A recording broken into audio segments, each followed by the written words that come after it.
The much loved and widely owned FAANGM names are falling harder than the market. This is on a year-to-date basis. As you can see here, every single name has fallen further than the S&P so far year-to-date. Some faring worse than others. The likes of Meta and Netflix have really been hit, mainly due to results and guidance. Amazon, Microsoft, Alphabet and Apple faring a little bit better, but still dropping harder than the market. But that's not what is really important. This is in the short term. Obviously, we're only in March, so it doesn't matter too much. However, what I want to talk about today is, should we still be buying the FAANGM stocks? As many famous investors always say and always warn, the market moves in cycles, and biggest and best companies today will likely not be the biggest and best in 10 to 20 years' time. That's just the cyclicality of the market in the past. And when we look at the FAANGM names, they really have been the biggest driver of market returns over the last 10 years, and they've become such a large component of the S&P. As you can see, these names alone make up 21% of the entire market cap of the S&P 500 companies. That's the 500 biggest companies in the US market. They make up 21% of that versus just 10% back in 2015, 2016, which is only 5-6 years ago. So they've had a very big run up, as you can see. And it's not just that, they are normally a huge part of almost every investor's portfolio and allocated to almost like a safe haven or guaranteed winner. Even myself, I own 2 of the 6 names that are on this list and have owned 3 in the past. Just looking at data Roma even, which gives us an idea of what the super investors or big money managers own in their portfolios. It is the bedrock or the focal point of the vast majority of their portfolios. And the argument that this is because they are the biggest, the best and most profitable companies does carry a lot of truth, but going by the numbers and looking at the data at the moment, it's probably a bit overcooked. As you can see, the earnings that these companies produce are only 14% of the S&P 500's total output versus 21% of the market value. So there's a delta there in terms of what should be deriving the value versus the value the market is setting itself. And you can see that over time, this has meant that these companies have earned a big premium versus the rest of the market. We can see on a forward PE basis, this basket of stocks is now selling at around 27 to 28 times on a forward basis, which isn't extraordinarily expensive. In fact, some of these stocks look inexpensive in relative terms versus some other names that are big market caps. However, we are talking about, in many cases here, trillion or $500 billion market caps, the biggest companies in the world. So what this is implying, and pricing these stocks like this relative to the rest of the market, and just in terms of the low yield you're getting on already mature financials, if you're saying 27, 28 times, implies that they will continue, let's say for the next decade, to outperform the market in terms of fundamental earnings per share growth. Otherwise, you'd likely be better served putting your money elsewhere or just buying the index. Now, what that further implies is that these stocks will continue to be the biggest and best companies in, say, 10 years or more time.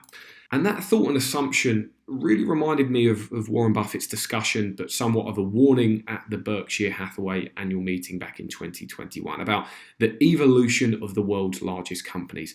And here's a snippet of what he said. On March 31st, I ran off a list of the 20 largest companies in the world by stock market value. And those names, a good many of which will be familiar to you, but they were led by Apple at slightly over $2 trillion. But what I would like you to do is look at that list for a minute or two, if you want to, and then make an estimate how many of those companies are going to be on the list 30 years from now. Here they are, these powerhouses. And how many would you guess are going to be on the list? Well, it's not going to be all 20. Would you put on 5, 8? Well, whatever it would be, I would now invite you to look at slide 2, or L2, which goes back a little more than 30 years, and look at the top 20. And if you look at the top 20 from 1989, there's 2 things that should grab your interest. None of the 20 from 30 years ago are on the present list. None. 0. None made it to the list 30 years later. 0. And I would guess that very few of you, when I asked you to play the quiz a little, a few minutes ago would have put down 0, and I don't think it will be 0. But it is a reminder of what extraordinary things can happen, things that seem obvious to you. But we were just as sure of ourselves as investors and Wall Street was in 1989 as we are today. But the world can change in very, very dramatic ways. Now, what Warren Buffett was getting at here, I think, and I'd suggest going and watching the entire clip as well, I'll leave a link in the description, but he was getting at how unpredictable business and market evolution really is, and how unpredictable the stock market is, even in the most predictable areas, which seems to always be those areas at the top, the biggest and best companies that are dominating some of the biggest markets in the world. And yes, Buffett is talking about a 30-year period, so 1989 up until today. However, we can look even back to 1999, 2004, 2009, and the same rule applies. If we look back even in 2009, the biggest companies were big oil and banks. 2004, a lot of it was to do with energy, some technology companies like Intel, Microsoft in there, but again, a lot of oil and a lot of big banks. And the point is that they all followed a certain theme at a period of time. And that was here, obviously, the dot-com bubble was the internet's going to take over the world, which it inevitably did, just in a different way than people were expecting. Post-bubble was all about oil, energy, and financial economy. Financial crisis, again, a lot about the financial economy and access to credit, housing market booming, and things like that. And even in 2014, big oil was still booming. And some of the names on here, there's only a small basket of names on here that you would have done well to purchase and hold throughout the following 6-7 year period.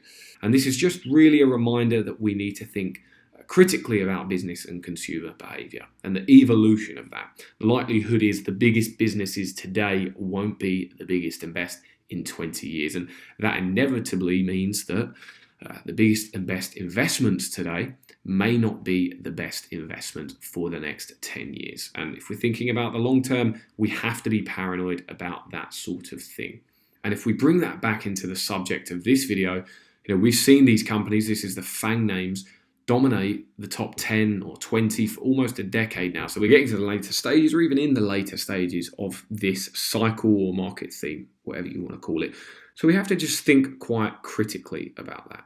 And so this gets us to our conclusion. Should we be, one, continuing to buy the FAANGM names and making them a focal point in all of our portfolios, the flagship positions, and also how do we think about market returns and what we can expect out of the market in the next decade or so if these FAANGM names aren't going to perform in the way that they did? Just looking at this graph here, you can see the S&P's return, excluding those FAANGM stocks, was actually relatively poor, 158%. Okay, it's not too bad in 9 years, but that's not a great return. This bull market that we've seen in the past decade has really been driven by these names: Facebook, Apple, Amazon, Google, Netflix, and Microsoft. 728% contribution just from those names. And so should we as investors and people just willingly buying the index, should we be lowering our expectations in terms of market returns? Charlie Munger has spoke quite confidently on this, saying that the next decade or two's average market performance is going to be a lot worse than we've seen in the previous 2 decades. And I tend to agree with him. I think when doing this analysis, you really see that these 5 names here, plus some others, have been the driver, the absolute driver of returns. So maybe that's something we need to think about specifically for these FAANGM names, but also for the market in general, lowering expectations for average returns. And so lastly, thinking about the FAANGM names specifically and going back to our original question, one way we could answer the question of should we be buying or continuing to make them a focal point in our portfolios is looking within the individual values of each business. And that's what we need to do at the end of the day. We can't just allocate them as a basket of stocks or look at them as a basket of stocks. They're all individual companies. And so we're going to lean on a little bit of work here done by Aswath Damodaran in his recent breakdown of the FAANGMs. He actually did a full video on it, focusing a lot on the valuation or refreshing his valuations that he'd done on each company from last year and the year before. He has a sort of a series of these videos. But what was evident in this video was when you think about the story of all of these businesses and also their numbers, growth is slowing down. You can see Facebook here going from 28% the past 3 years to an 8% estimate. Amazon cutting their revenue growth in half. The likes of Netflix, again, cutting it in half. Apple, Microsoft going down as well. Even these companies who seem to be the ones that are still thriving, those operating systems. So inevitably, with growth slowing, and we're already mature state margins, mature financials like we spoke about earlier in this video, that does usually lead to valuations being sliced slightly and multiples being cut. As we saw at the start of this video, it's 28 forward times earnings for this basket of stocks. But if you look at the average growth or EPS growth based off of Aswath Damodaran's inputs, it's probably around 12%, 10 or 12%. So, you're not going to pay the same amount of money in the future for a company that's growing at, say, 10 or 12% as you would for what was 25% for the past 3 years. That's just the way that valuation works, unfortunately. And so there will be nuances to this. Obviously, you need to look at each individual stock. The likes of Meta here, just because that's been so depressed, he's showing us 32% undervalued. So although the inputs aren't as great on Meta, 8% revenue growth margin staying about the same, it still looks undervalued just because of how much it's been beaten up. Whereas the likes of Apple and Microsoft, where they seem to be the businesses that are still thriving at the moment, those operating systems that seem to hold all of the power in their ecosystem, they seem to be overvalued because the market is putting the biggest multiple on these stocks. So collectively, although these businesses, I will admit, are the best businesses out there, they've proven they have undoubtable qualities. They also have been some of the most robust and resilient companies that we've ever seen in the market. So that probably warrants some premium over the rest of the market. However, the picture or the future for these companies from a financial point of view does look less appealing than it did, say, 5 years ago. And so concluding, I'd say that it's highly likely the FAANGM names aren't going to have the same sort of performance in your portfolios and overall in terms of their business and the stock that they've had in the past decade. I think that's highly likely. And I think with that, we should really be lowering our expectations in terms of average market returns. So just wanted to come on here and maybe be a little bit provocative and bring an opposing view to the market's current status quo in terms of these FAANGM names and making them a flagship part of your portfolio. Is that going to lead to market lagging returns? So I really don't have the answers. It's just something that I wanted to share with you guys of what I've been looking into recently and thinking back to things that Buffett and Munger have said and how we should think about that, because after all, these names are a big part of all of our portfolios, including mine. And so that's going to be it for this video, guys. I do have valuations and videos out there on all of these individual stocks and companies, all of the FAANGM names. So if you want to check that out, check out the videos. I'm going to be doing refreshed valuations on all of these names and putting them out as a basket soon on the Patreon as well, so you get updated valuations and intrinsic value estimates for these businesses, IRR estimates as well.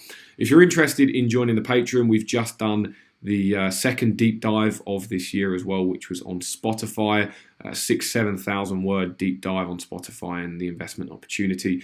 We did one previously on Mercado Libre in January, and we have one coming for March as well, which I'll announce very soon. So if you're interested in that, then go ahead and check out the Patreon. I'll leave a link in the description. You also get access to the Discord, exclusive analysis and thoughts, my portfolio and my buys and sells. But apart from that, let me know your thoughts on the topics covered today in the comments below and what you think.